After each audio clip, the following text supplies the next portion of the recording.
Ashamaar kafuuni akkam jirtanii kabajamtoota fi jaalatamtoota chaayinaa ayyaantu asallaa jiru jalatti argamtan nagaan koo bakka irratti sinaa qaqqabu siniin jechuun jaaladha. Bakka jiraattanii bakka eeggamtanii yoo na eegdan egaa ka barumsa bareedduu taate meeshaalee hojii tillee egaa meeshaa mana keessa fayyadaman qofaa miti. Ayyaantuu biratti meeshaalee hojii tillee hookan tooftaalee hojii akkaataatti hojii ofii gaafa biyya galan uummatanillee qabadheen kara keessan dhufee tura. Viidiyoon tun baay'ee gabaabdudha. Oduma gaaggaataniif yookaan osuma ganaa eegdanuu dhumachuu dandeessa. Viidiyoo sana irra buttanii barumsa of jala hin dabarsina siniin jechuun jaaladha. Ayyaantuu asallaati. Wanti isin barbaadan hunduu fedhiin keessan kan guuttattan chaayinaa kanarratti fedhii keessan hoggaan jedhu waan hojii irraa jalqabee meeshaalee mana keessatti irraa jalqabee akkaataa gabaa biyya keessaa wanta hundaa waan argachuu asirratti dandeessan biyya keessa jiru guutumaan guututti asirratti argachuu dandeessan jiraate taanaan chaayinaa kanarrattidha.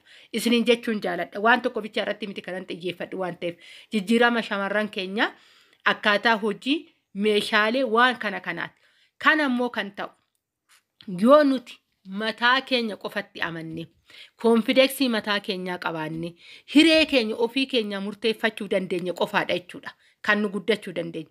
Egaa ka meeshaalee kana meeshaalee daabboo haala salphaadhaan mana daabboo yeroo kana keessatti biyya keenya keessatti wanti bakkeetti barbaaddeen arganne jiraate taana wanti hoo hojjettillee gabaa gaarii qabu daabboodha. Meeshaa isaa qabadheen kara keessan dhufe. Egaa maal hojjedhu akkam ta'u kaani jenna yeroo baay'ee hirraafamna kana yoo arginu doon kana hojjedhe tokko yoo suuqii bane osoo suuqii bane jenna osoo tokko kafana gurguree doon kafana kana gurguree jenna akkanatti raafamna akka bishaan koboota galaana gubbaatti darbanii rarraan. Kuni maalin shamarran keenya ani hordoftoonni keenya baay'inaan shamarran biyya arabaa ijaataniifan ofirratti xiyyeeffadhee hojjechaa jira jechuudha. Kuni maalin hiree keenya firra keenya hiriyaa keenya hookan abbaa manaa keenya kana waan jedhu waa'ee keenya abbaa manaa keenya hin galchu jechuu kooti miti. Garuu hiree mataa keetii erga ofii keetii murteeffachuu dandeesseen boodadha abbaa manaa keetu kan horachuu dandeessu. Shamara baay'ee qaawwadanuu waanan argeefin jechuudha. Ani ayyaantoo sallaa hiree koo ofii murteeffachuu kanan hin dandeenye abbaa manaa koo bulfachuu hin danda'u mana keessatti.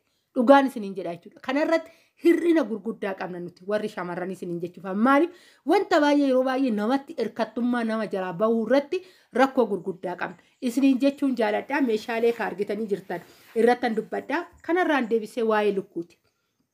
Lukkuu horsiisuuf karaa salphaa. Lukkuun nama dhibaa? Nama dhiba. Garuu karaa adda addaatiin karaa ammayyaa ta'een falaffalchiisuuf maashiniin ni jira. Nyaachisuuf osoo ati bira hin gahin. Egaa maalinni kun yeroo duraa baasii baasti raawwattetti baasiidhaan booda gabii argatta. Daldaluma kam keessattuu suuqii shaqaxiitiin doolcheef sumuuniidhaan kasitti dhufu jechuudha.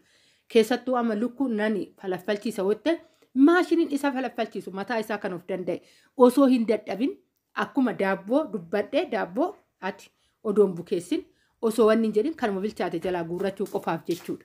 Kanaafuu lukkuullee karaa salphaa ta'een haala salphaa ta'een hojjechuu ni dandeenya.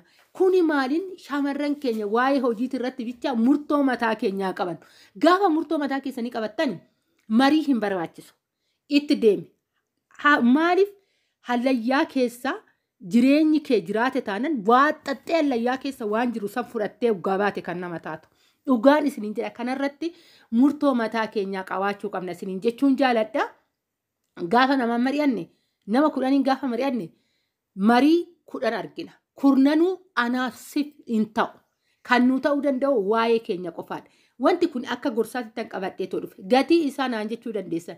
Gatii isaa meeshaaleen kun kan daabboo ni jira. Biyya keessa eeyyeen ni jira. Isiniif dhufuu danda'a. Warri ni bitan daabboo jenna. Kana waan jedhu immoo manni kee iddoo mijataa daldalaa ta'u. Iddoo mijataa ta'uu baannan ati galtee lukkuurraa osoo ittiin dadhabin lukkuun nama ni dadhabsiisti.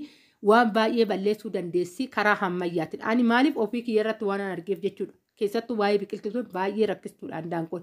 Garuu karaa ammayyaatiin mana tolchanii fi akkaataatti nyaata tolchanii fi osoo ittiin dadhabin maashiniidhaan wal qabsiisanii falaffalchiisuun kan falaffalamtee waan daanqoota akkittiin caacuutiin amma hoodaa birrii 200 gurgurtati maashiniidhaan oduu atarra 2000 yeroo tokkicha maashiniidhaan baaste maashiniidhaan bakkumatti baa waan ta'eef ati yeroo gabaabduu keessatti nama jijjiiramuu dandeessudha jechuudha. Kan guyyaa guutuudhaan mana namaa keessaa daa'imaafis guddaadhaafis xiqqaadhaafis na'am jechaa fiigaa nama oolu waan taaneef kan keenya immoo nu dadhabsiisu. Isiniin jechuun jaaladha. Egaa wanta baay'ee rabbiin na gargaara fuulduratti ofii kiyyaa hojjechaa itti jiraachaa wanni isinitti himu baay'ee ni jira.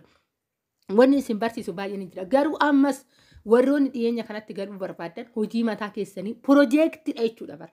Adda ta'e bakka waa wal fakkaataa hin adeemsisin adda gaafa ati taate waa wal fakkaataa adeemsisuu baatte namni kara kee dhufa ofii sirraa barachuuf kara kee dhufa malee ati namarraa barachuu kara kee hin deemtu. Inni summaan of dhaggeeffattee jireenya kee ofii murteeffattee hiree kee ofii keetii murteeffachuu hoo dandeesse viidiyoo tana hin jaalattan jedheen abdii qaba. Ana sumarratti xumuree jira. Baay'ee baay'ee.